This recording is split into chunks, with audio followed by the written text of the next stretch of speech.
Quer dizer, a imaginação das pessoas é afetada pelos elementos visuais, físicos, que estão à sua disposição.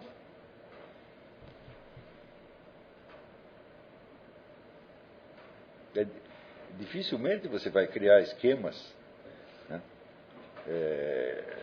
que não tem nada a ver com as formas do ambiente físico.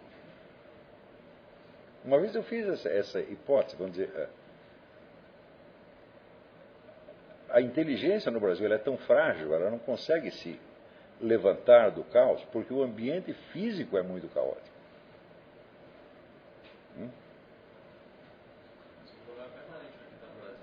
Como é? Fale mais alto. Isso é um problema permanente para quem está no Brasil. Sem sombra de dúvida. Quer dizer, você vai ter que criar o seu ambiente estético ou com elementos imaginários, ou viajando pelo mundo, vendo outras coisas e se deixando impactar. Porque se você foi criado naquele caos, não só apenas caos, mas feiura imensa, tá certo? Então, bom, a primeira vez que você, sei lá, desembarca em Paris, vê uma catedral, fala, opa, agora eu tenho uma medida do que é a humanidade. Antes não, antes eu só conhecia macacos. Quer dizer, a vida não é... Para mim, a primeira vez que eu vim para os Estados Unidos, em 86, nossa, foi um impacto terrível. Foi aqui pela primeira vez que eu percebi que alguns problemas tinham solução. É verdade, verdade. Porque eu estava acostumado, você viu, eu tinha 39 anos, pô. E eu estava acostumado a uma espécie de fatalismo brasileiro, né? De que, assim, a derrota é inevitável, né? Como dizer, até tinha uma frase, como o universo é hostil e a humanidade é inviável. Eu já tinha chegado a essa conclusão.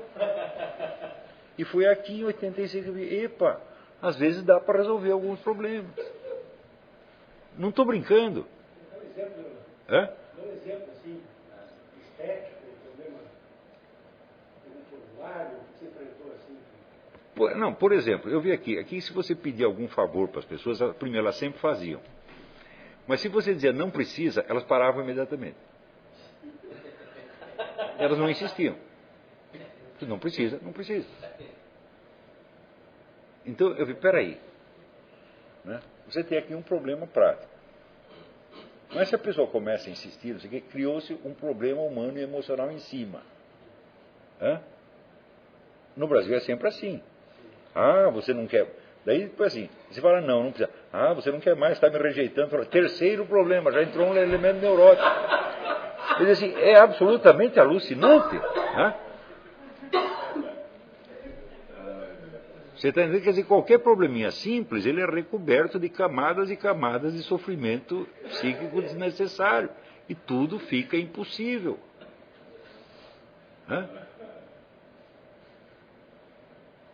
Por exemplo, quando eu convido um brasileiro para vir para cá,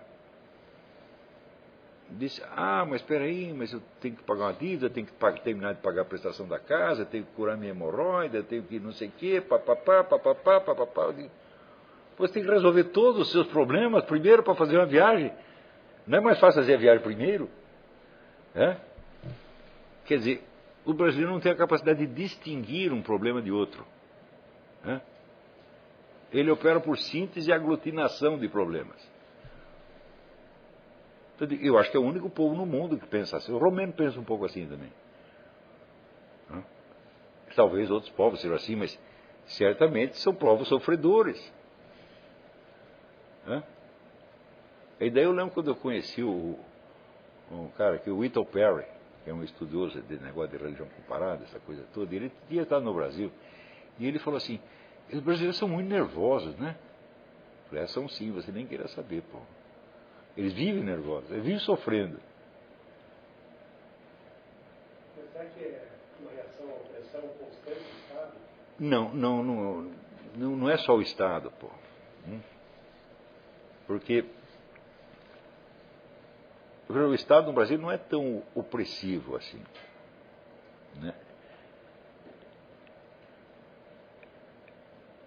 Você não pode comparar aquilo com a ditadura soviética ou nazista, e nem com o Estado americano, muito mais intrusivo do que o brasileiro. O brasileiro diz que é, mas ele não consegue fazer, você está entendendo? Eles querem controlar a vida de todo mundo, mas eles não conseguem. Mas aqui conseguem, né? Então, eu acho que é realmente acho o caos físico é o começo de tudo, sem sombra de dúvida. Tanto que esse caos ele é crescente depois dos anos 50. O ambiente físico brasileiro até os anos 50 ele tinha alguma coerência. Se você pega fotos da cidade de São Paulo, do Rio de Janeiro e tal, não. Então, até ali a cultura estava se desenvolvendo. Depois dos anos 50, quando os caras começaram a ganhar dinheiro, veio a indústria automobilística, eu falo, foi isso que danou tudo, pô. Você não pode dar dinheiro para idiota, entendeu? Então vai fazer besteira. O caos arquitetônico foi resultado direto da indústria automobilística, que veio com o Juscelino, o pessoal começou a ganhar dinheiro. Então, a primeira coisa, temos dinheiro, então vamos derrubar a cidade inteira e fazer outra coisa. Assim, você tinha, por exemplo, você tem um coreto no meio da praça, derruba o coreto e faz um chafariz de pastilha, com luzes coloridas. Né? E começou a fazer monstruosidade, pô.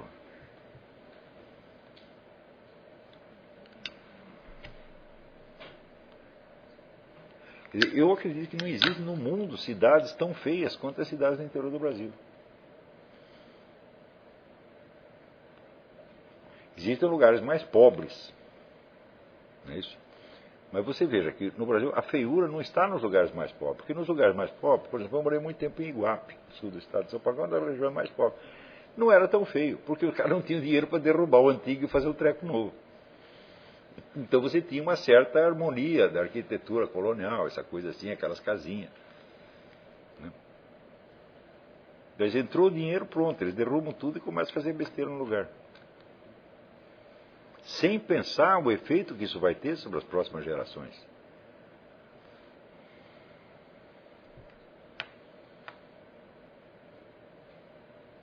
Eu acho assim, esse é um problema que vocês vão ter que enfrentar o resto da sua vida. Quer dizer, vocês estão tentando botar ordem nas suas mentes, quando a desordem, o caos está entrando pelos seus olhos 24 horas por dia. Então, bom, primeiro você tem que criar uma autodefesa estética, isso aí é básico, né? Então você rechear a sua mente de imagens de coisas bonitas, lugares bonitos, e por isso que eu dou aquelas melodias para o pessoal decorar. E, bom, se tudo que está em volta é feio, você fecha seus olhos e vive no mundo imaginário, pô.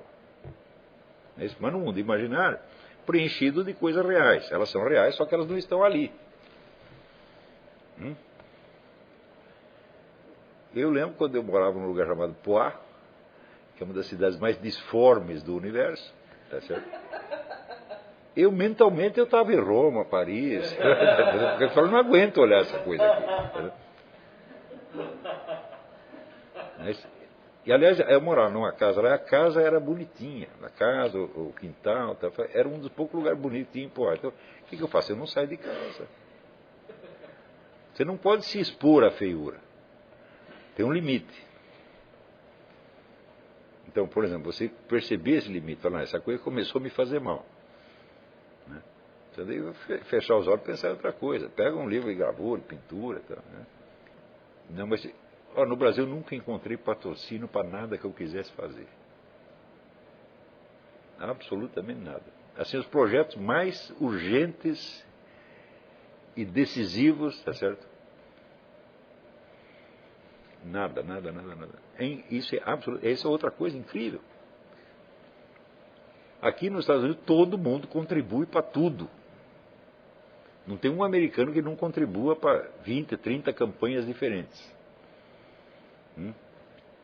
Aqui é costume, por exemplo, os caras deixarem a sua herança para uma instituição, para uma fundação. Muita gente faz isso. Essa ideia não existe no Brasil. Isso quer dizer, a dimensão da generosidade não é conhecida no Brasil. A generosidade como um elemento normal e usual da sociedade humana. Isso quer dizer que a medida do bem, a medida da bondade é muito baixa no Brasil. Por isso que pegaram um cara medíocre como Betinho e começaram a achar que era santo. Eu digo, o quê? Você não tem medida do que é um santo. Simplesmente que o cara distribuiu uns dinheirinhos para os caras pobres, ele passa de santo. Que ideia! De quando aparece, por exemplo, um juiz honesto. No Brasil ele é beatificado. Não é assim? Mas escuta, mas ele não está lá para ser honesto. Não é normal que seja honesto? Né? Você deveria ficar assustado quando ele é desonesto, não quando é honesto. Então, isso quer dizer que o caos estético ele se prolonga num caos moral, um caos ético. As pessoas não sabem distinguir o certo do errado, o bem do mal. E por isso mesmo, a medida das possibilidades humanas, tanto possibilidades intelectuais quanto morais, é muito baixa. E vamos dizer, a medida das possibilidades práticas é mais baixa ainda. Eu digo, olha, eu vivi no Brasil 58 anos. Eu nunca tive uma única ideia que todo mundo não dissesse que ia dar errado. Nunca nenhuma. Eu nunca ouvi alguém dizer, pô, legal, vai em frente, isso é bom. Nunca na minha vida. Isso quer dizer, até os 30 e poucos anos eu era trouxa, acreditava nos caras. Eu falei, peraí, acho que eu estou sendo otário. Porque os caras estão me recomendando a derrota, a depressão, etc. E eu estou acreditando. Então uma hora tem que tampar os ouvidos. Né? Quer saber? Eu não acredito em você, eu acredito em mim. Então, olha, durante um certo tempo eu tive que fazer assim, eu não acredito em ninguém, eu só acredito em mim. Por uma questão de sobrevivência. Porque não tinha bons conselheiros. No Brasil todo mundo é mau conselheiro. É assim, sei lá, você teve um problema com a sua mulher, né? Daí você vai perguntar para os seus parentes, elas vão dizer, separa logo. Não é assim? As pessoas adoram, né, um fracasso matrimonial. Principalmente as sogras, as mães. Né? Por que você casou com aquela desgraçada? Tem que separar logo. Volta para a mamãe. Todo mundo é assim, pô. Né? Isso é regra, eu não estou caricaturando, não. Estou falando com base na experiência. Ora, a primeira vez que eu conheci um negro que me deu um bom conselho era um estrangeiro, pô. Que foi o Dr. Miller. Que era um argentino, nacional argentino, foi criado na Suíça. Ele me dá bons conselhos. De brasileiro mesmo não veio nada. Então, é este o ambiente no qual vocês estão. Tanto que o Brasil é campeão mundial de depressão, gente. Isso não é brincadeira. Né? Isso não é um dado externo. Só, eu digo, você está no meio depressivo, e isso significa que o seu intercâmbio com as pessoas também tem um forte elemento depressivo. E se tu não aprender a se defender dessa depressão, você vai afundar junto com todo mundo. O fracasso no Brasil é considerado coisa normal. Todo mundo deve fracassar. Só meia dúzia que dá certo porque roubou. Não é assim? Então, esse é o outro impacto que eu tive aqui nos Estados Unidos.